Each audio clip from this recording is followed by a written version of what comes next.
the first time Hashi told me about this project, I didn't know how to ride a bicycle. I did not know how to ride a bicycle.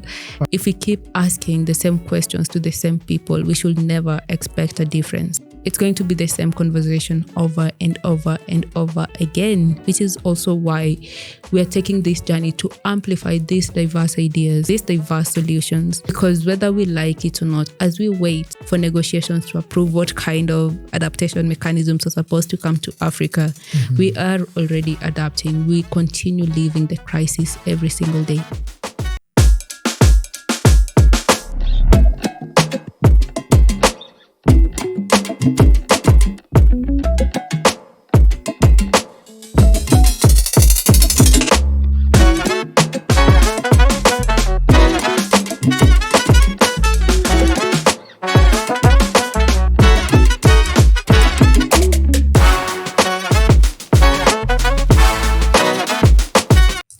Welcome back, everyone, to Life as a Young Activist Cycle for Hope series, Pedaling for Justice to COP30, Episode 2. And in this 4-part mini-series, as we said earlier, we are going to be exploring the rider story and to really get to understand their passion behind this crazy initiative, let's call it that. But it's also inspiring and powerful.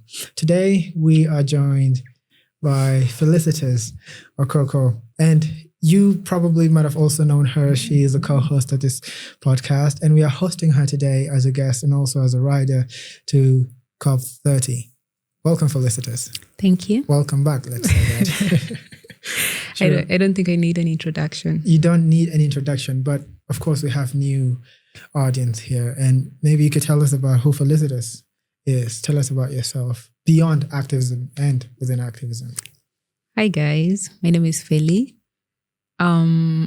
Beyond activism, I'm a mom. I'm just a girl. As an activist, a climate justice, gender justice activist, I also advocate for sexual and reproductive health rights. And yeah, I'll be cycling to COP30 as well. Hence, being a guest here. It's exciting to be sitting on the guest chair. Just a few weeks ago, we recorded our introductory episode and we were talking so much about climate. That episode explored so much. We went off and on the road a couple of times to really get to bring out some really cool concept. And it was really amazing that we mentioned that we were going to be talking about some of those things here on the podcast. And the day is here. We're talking about those things now in depth in the podcast. And maybe you could tell us what inspired your journey first before we get into the real idea of COP and the riding across African countries, riding over 15,000 kilometers. How did you get into this space? And what did you feel inside you that made you say, I'm definitely riding the COP30? Getting into the climate space, I was studying a medical course, but as a lot of you may know by now, I started activism with sexual and reproductive health rights, advocating for women's health rights. And having been a teenage mom, I wanted to create a workable economic program for other teenage mothers, because we know that lack of economic independence makes you way more vulnerable to gender-based violence and assault. So as an artist, as a craft artist, I was thinking of going into recycling and just creating accessories, making candles, candle holders, lamps, and stuff like that. So as I was doing my research on the project, which was to be called Eco Revive, I still have the business pitch, by the way. Eco Revive. I still have the business pitch for Eco Revive. I'll be sending it out soon. So support your girl. Anyway, so as I was doing research for Eco Revive, there were so many issues coming up that it was solid waste management of textile waste, management of plastic waste, glass waste. And I decided to attend a conference on climate action just to see where solid waste management would come in. And that was my first time interacting with the concept of climate action. And over time, I've been able to see how much climate change it integrates into our lives in different ways, and sometimes in ways that we don't even comprehend at first, unless you have you've taken your time to analyze. So I just decided to learn. It wasn't easy. It hasn't been easy. It still isn't easy to navigate the climate space if you don't have prior education in environmental issues, and just getting to fit in it's pretty hard. So for this specific project, what inspires me is being able to connect different people with this information, to connect the dots for someone else. I remember the first time I was talking to you about climate action, I kept talking about COP. And then one day you were like, okay, now you make me want to go to COP, even though I don't know what it's about. And when we started talking about it, and you were like, oh, actually, I think that some of these issues that you're facing back home that I didn't realize are part of this conversation or could be part of this conversation. So now connecting the dots for different people at different times is one of the main reasons why I am doing this project. Amazing. I will always go back to our early conversations about activism. I remember the way this podcast came to be. It started first as an idea of just an article writing. You writing your experiences, life of a young activist, and then when we were at the podcast training, shared these ideas with other crazy guys in the team, and then we saw, oh wait, we are literally just doing a podcast training here. How about we just do something about it? And here it is. Right? You've also enlightened me so much about climate. You've been the guide, right? That guide into the climate space for me. And I also remember when you called me one time and told me about this COP30 cycling. Now, we were more into doing all the advocacy and getting accreditation to actually get there. But you were writing. I remember telling you, if you've not made a decision yet, don't wait for me. And if you haven't, if my insights will actually influence a decision, then wait. I took a hold and then got back to you the next. And I think that taking that hold there really helped me understand why this was. And I also had some ideas for how inspiring and how uplifting this would be, and also powerful this would be as well. But I never really got to know your part of the story. Why? Because, we have some really good guys here. We have the likes of Enoch, Hashu, and everyone else. But why did you say, I'm riding there? I'm not getting accreditation here anymore to just fly there. I'm riding there. The first time Hashu told me about this project, I didn't know how to ride a bicycle. I did not know how to ride a bicycle. Wow. And I was like... I'm doing it anyway. No, I was like, I don't know how to ride a bicycle, so I'm not going to do this. But I can connect you with some people who know how to ride a bicycle. And then a while later, now after I had learned how to learn a bicycle, he asked me again if I'd be interested in being a part of the project. And I just thought about it because it's crazy. Even your reaction when I told you the first time was, you're crazy. I know you expect crazy stuff from me, but you're like, this is a little bit above the expectation of crazy I usually expect from you. Yeah. And I've gotten that from so many of my friends, and not just my friends, even some of my mentors. They're like, are you sure you really want to do this? Are you sure? But I learned how to cycle so that I could raise awareness through cycling. I learned how to cycle because that was my motivation. Because if it's fun, I have so many things I can do for fun. Yes, it's fun cycling, but my main motivation for learning was to spread awareness. And I am very passionate about people and communities. I think it's because I'm not an academia. I'm very intelligent, by the way, so don't judge. But I'm not an academic, so I'm more focused on experiences that we've gathered along the way, and the knowledge that we've been forced to take up to survive. We've been forced to learn, we've been forced to adapt, we've been forced to mitigate to survive. And no one can create a more sustainable impact than the person living in that environment every day. No one can know the best way to navigate an environment than the person living there. If today you went to live in Mathare, you could easily not survive a week. But someone has been living there their whole life. They don't have any problems. They don't see any issues that you would face in 1 week. So focusing on people, focusing on communities, and just ensuring that we meet communities at their point of need is something that I'm very passionate about. So for me, this journey means meeting hundreds of communities, learning from hundreds of communities, and amplifying these stories, because I hear people talk about, I understand technology and innovation in climate action, but when you approach innovation from the aspect of globally and then you scale down instead of community and then you scale up, it's usually unsustainable. So amplifying these community emerging solutions and finding a way where global innovation and community solutions could intersect to bring a more sustainable adaptation mechanism is part of what is inspiring me. But mostly just interacting with communities and knowing how they're doing, what they're doing, how they're doing it. Oh, true. Thank you for actually bringing that community part of it, because I think that's going to be the center of this conversation. Apart from the realities you're looking forward to, right? You guys are going to the highlands and lowlands and coastlines as well. You are really up for something here, right? You said you were just a girl. Are you going to prove more than that in this journey? Yeah. Yesterday I asked someone if I was a fruit, which fruit would I be? And they didn't hesitate to say a coconut.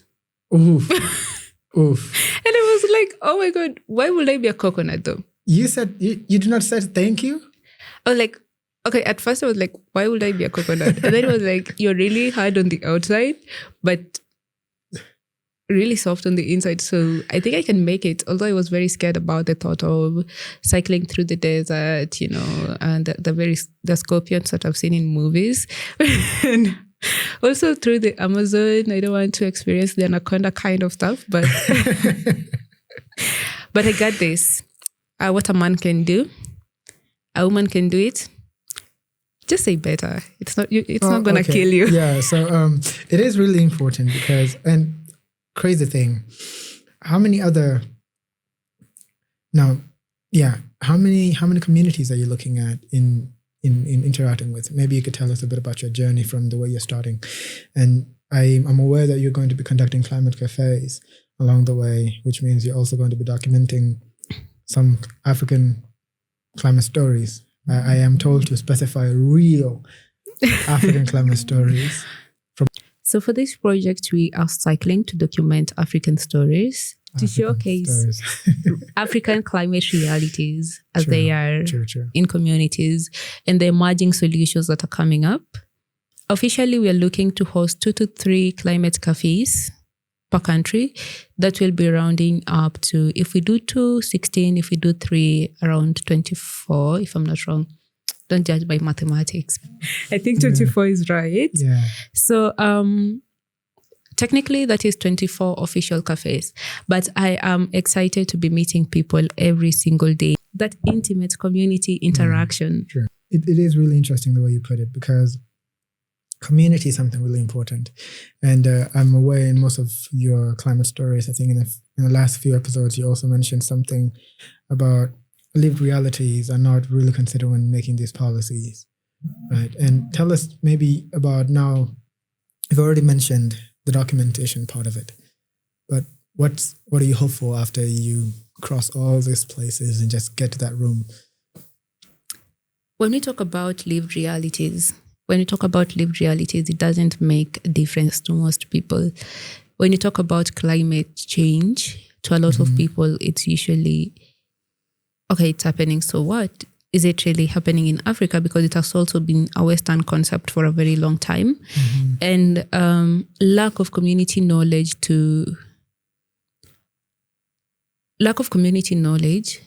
For example, let's say when there's no water, and there's still some communities that believe that the gods are angry when there's a lot happening right now. Farms are flooding when you're supposed to be harvesting.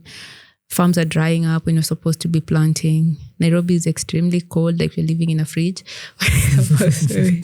When it's supposed to be a different kind of weather.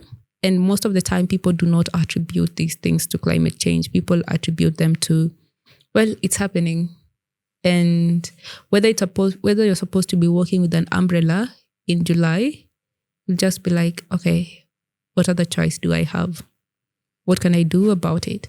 But when you look at our infrastructures, I usually say that if we have something like a windstorm or a cyclone in Nairobi, a lot of buildings will not survive. A lot of people will actually die.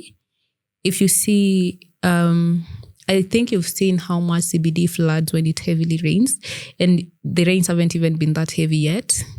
I think we've seen how Zambia has a lot of electricity issues, Namibia has a lot of heat wave issues, Tanzania. So we want to compare whatever statistics are there and whatever reality we find on the ground, and now create an official research document that is supposed to back up what communities feel, not just collecting stories and putting them there, because when there are just stories, they're abstract. Someone could argue that they're not real, someone could do this, someone could say that, and they will end up as footnotes as well. But as research, as policy reviews, as submission text, it is more impactful. It can inform more of policy negotiations and interventions as well, especially at COP.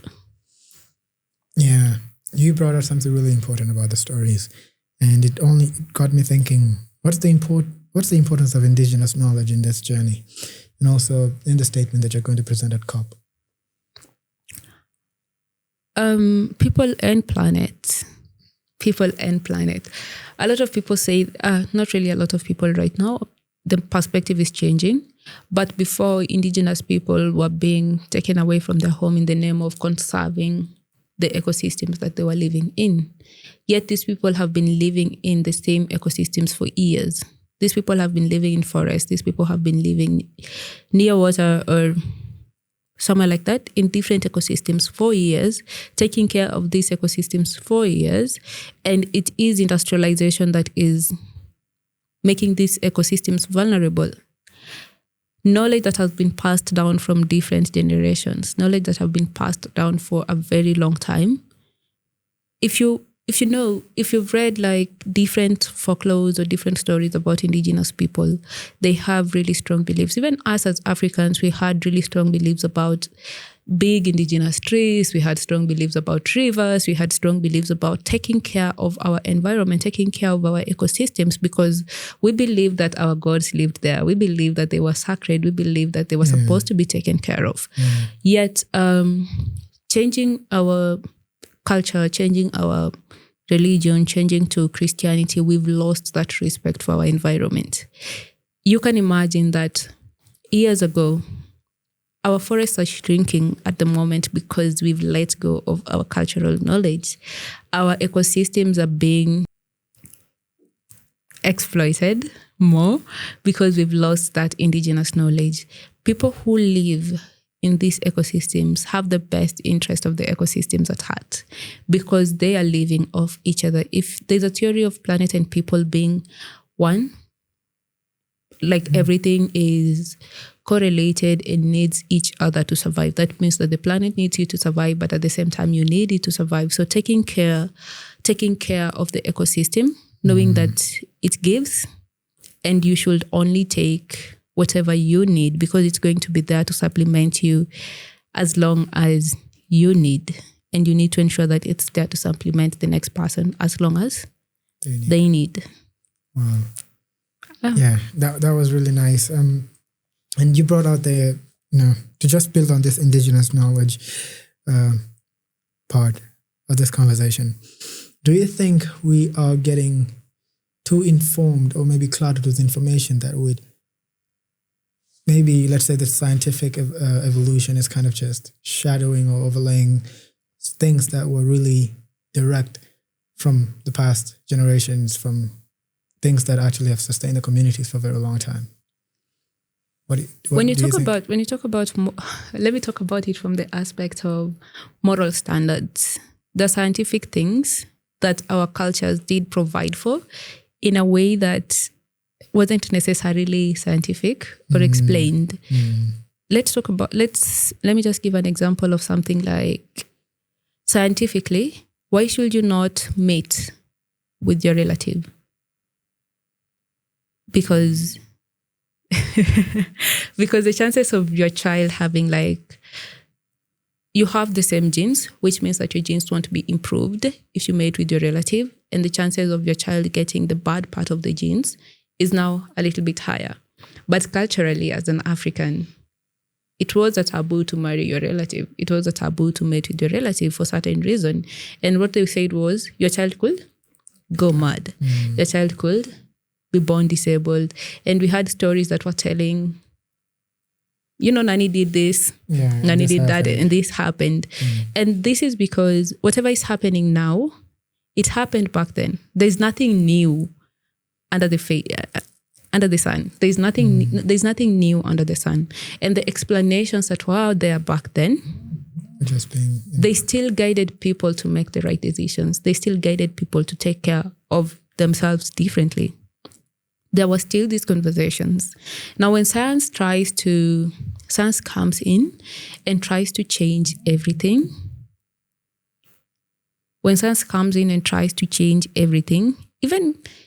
even climate change, I'm sure that before someone in a classroom started talking about climate change, indigenous communities were already feeling the effects. Indigenous communities were already seeing biodiversity loss. They were already seeing people cutting down way too many trees and losing the weather patterns, losing the things that they have been sacred to them for a very long time. And recently there was something in Kenya about, there was something interesting in Kenya my friend posted, that some scientists went somewhere in Samburu and the elders they tell the weather through the intestines of a goat. I don't know how that is supposed to be happening, but they were comparing the predictions and the weather forecast, and they were the same. Wow. So working together with communities doesn't necessarily mean retarded or inferior, or they have knowledge. I would say that community solutions aren't always considered, they could be considered as scalable, they could be considered as innovative, but also just staying realistic. The climate space has a lot of, as much as we have these negotiations, there are people who don't really want us to solve these problems. And that is so controversial to say, but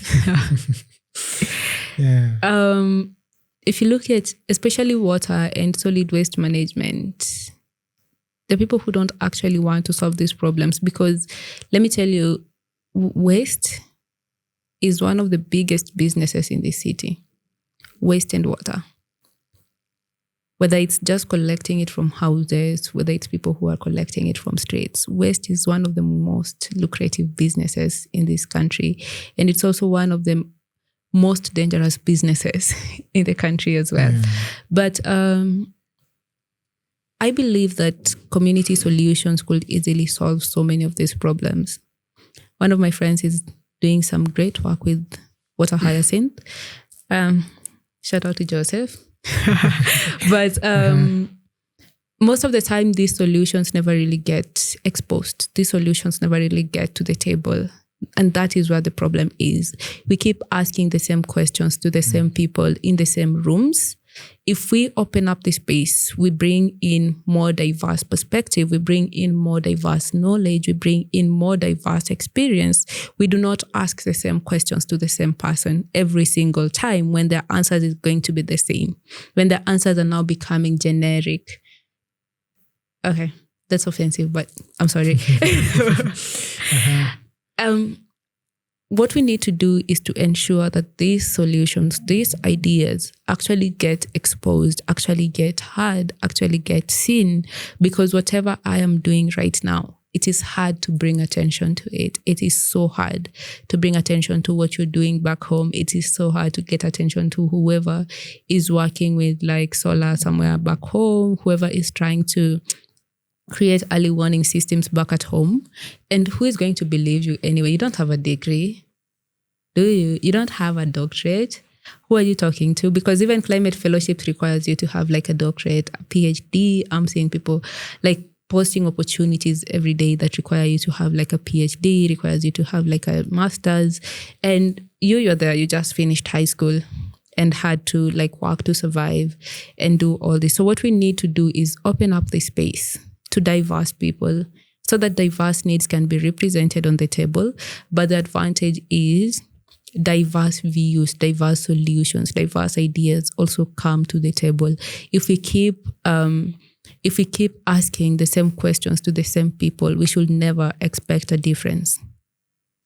It's going to be the same conversation over and over and over again, which is also why we are taking this journey to amplify these diverse ideas, these diverse solutions, because whether we like it or not, as we wait for negotiations to approve what kind of adaptation mechanisms are supposed to come to Africa, we are already adapting. We continue living the crisis every single day. No, I was caught at that part. You said, if we continue asking the same questions, the same people, you'll be having the same conversation over and over again. Do you want to build on that?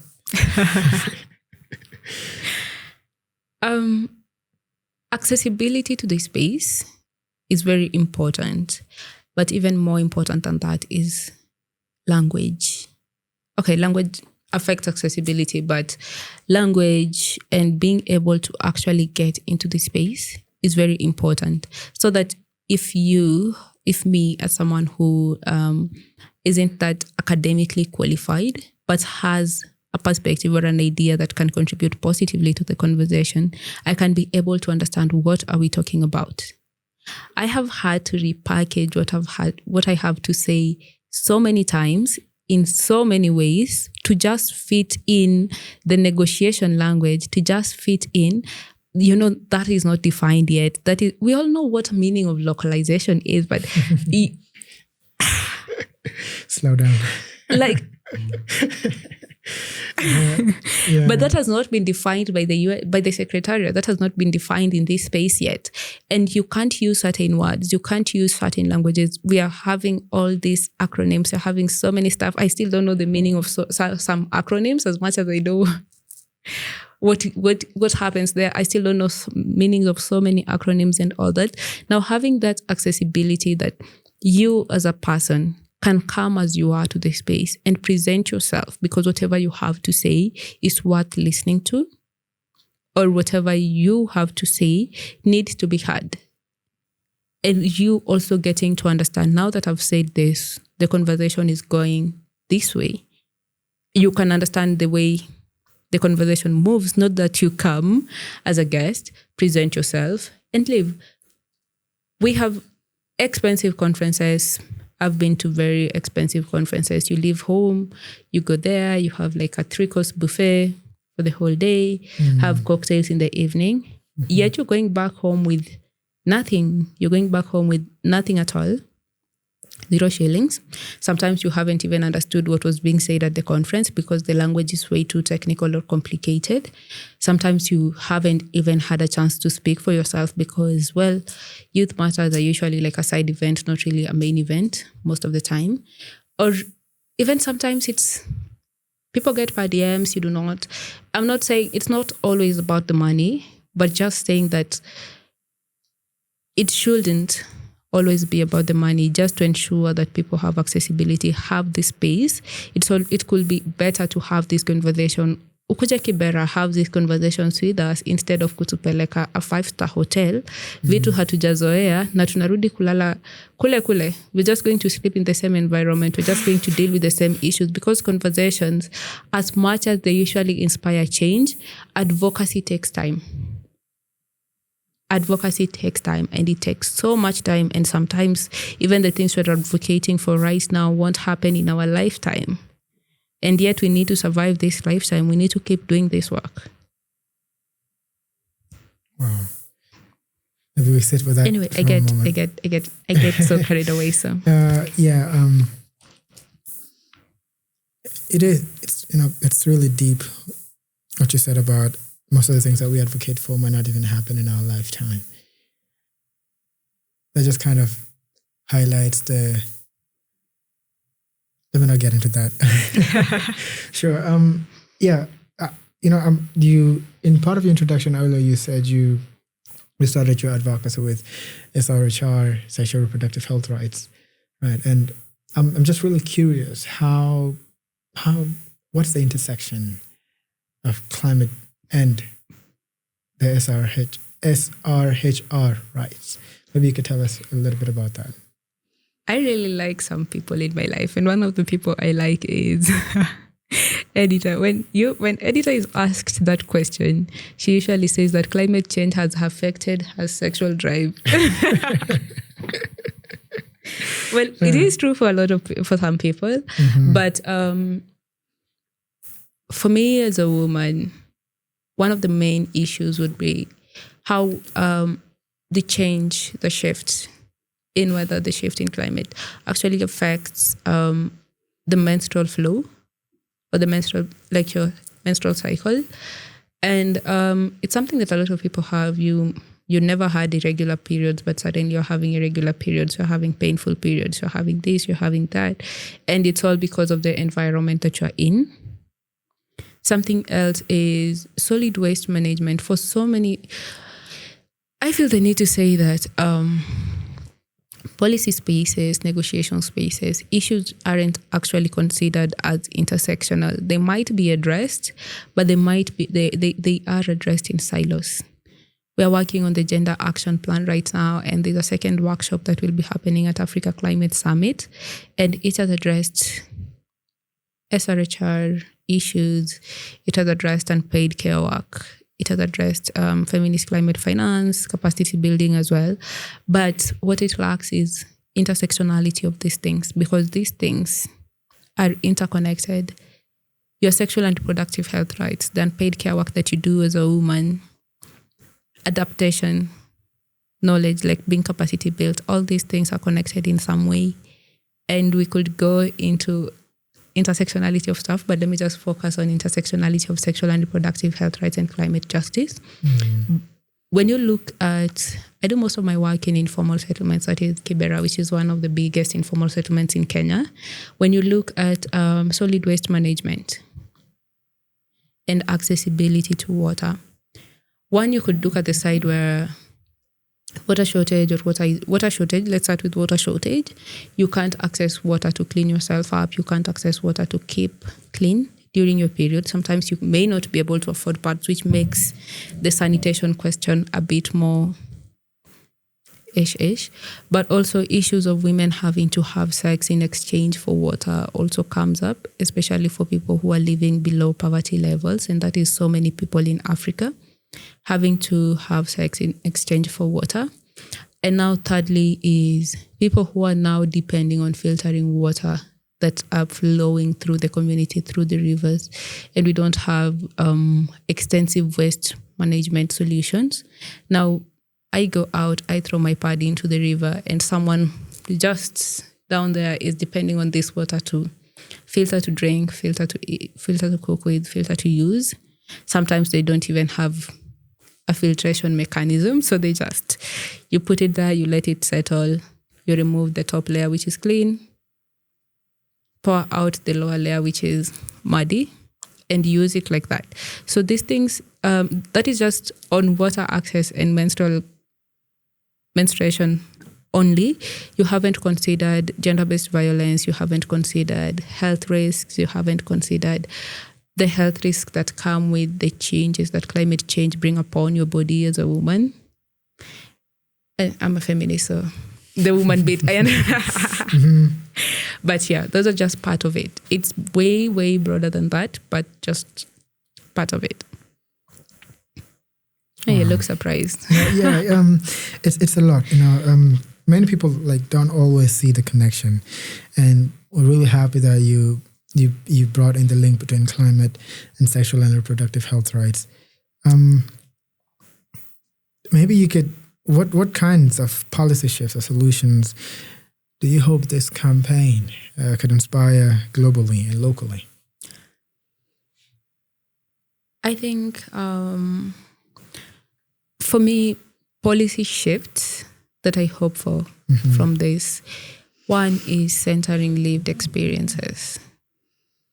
Centering lived experiences. Yeah.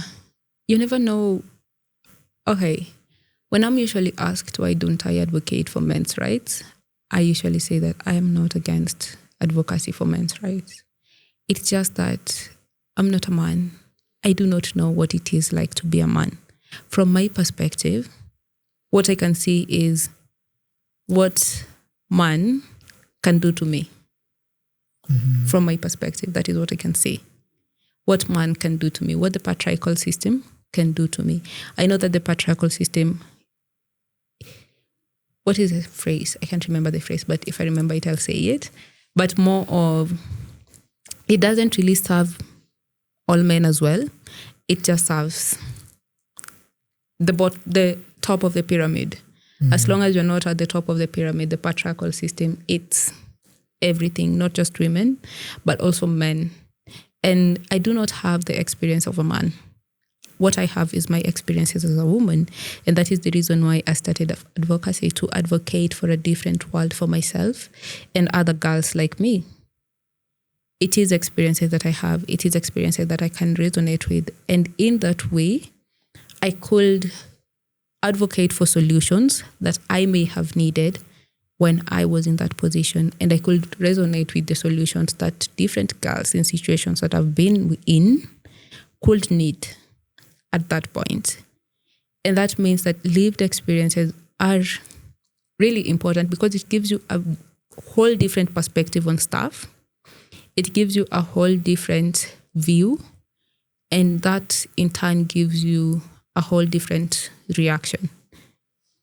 You can understand, you can listen, you can understand, but you can never feel the same way someone felt in a certain situation. You can never imagine whatever they needed in a certain situation. So centering lived experiences for me would be a very, a good policy shift. And secondly, accessibility and knowledge being broken down into non-technical, informal way that people can understand, because climate change is a big issue. It is a popular issue right now, and people need to understand, but also ensuring that this knowledge is not just broken down at once. It remains dynamic and remains relevant, because we have issues of things like HIV where years later, 20 years later, 30 years later, people still hold the same beliefs they had like 40 years ago about HIV and AIDS. Knowledge needs to be disseminated regularly and be dynamic, because innovation happens every day, changes happen every day. Wow. You shared with us a lot of good points and gems as well. And yeah, you've just given us a really different look into many things, including the intersectionality of climate and also the sexual reproductive health rights. And truly, this journey it's something really amazing, and we're looking forward to see how it is. And we're honored to be here, to be part of the team who are going to be covering part of your journey, and to really see, to platform some of the stories from the communities you're going to be interacting with, right? As we're wrapping up, right, what is the one message do you want the listeners, especially young activists, to take away from your story? As much as we advocate for the space to be accommodating, as I said, some of these things won't happen in our lifetime. So fight for your space, but always remember to hold space for the other person. Always remember to hold space for someone else. There's so much that needs doing. There's so much that needs changing, and we can never do it on our own. We can never make it on our own. Don't back down. Keep going. The space will have no choice but to accept you. And when it does, welcome someone else into it. You're never truly a great leader until you create a great leader. That's from my mentor. Yes. That's powerful. And to finalize, how would you describe Cycle to Cop in one word?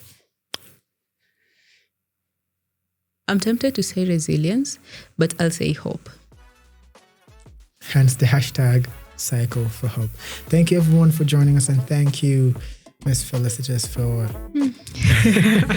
thank you for joining us, and thank you for sharing your story with us. We are going to be exploring this journey together with them, and as they will be taking off for the next few days, we'll also journey with them to platform the stories they're going to be encountering along the way. This is, as they say, it isn't just a ride. They say it is a lifeline. It is a resistance. It is a witness, and also it's a statement as well that Africans youth are not waiting anymore, but they are on the road and they're on the move. Thank you very much for joining. If you have any questions, feel free to drop them down there, and we'll try to find time we could respond directly from the comment section or any other space. And if you want to become part of this ride, feel free to follow Wheels for Climate and also Life as a Young Activist to see how you could be part of this journey. Thank you very much for joining us. Until next time.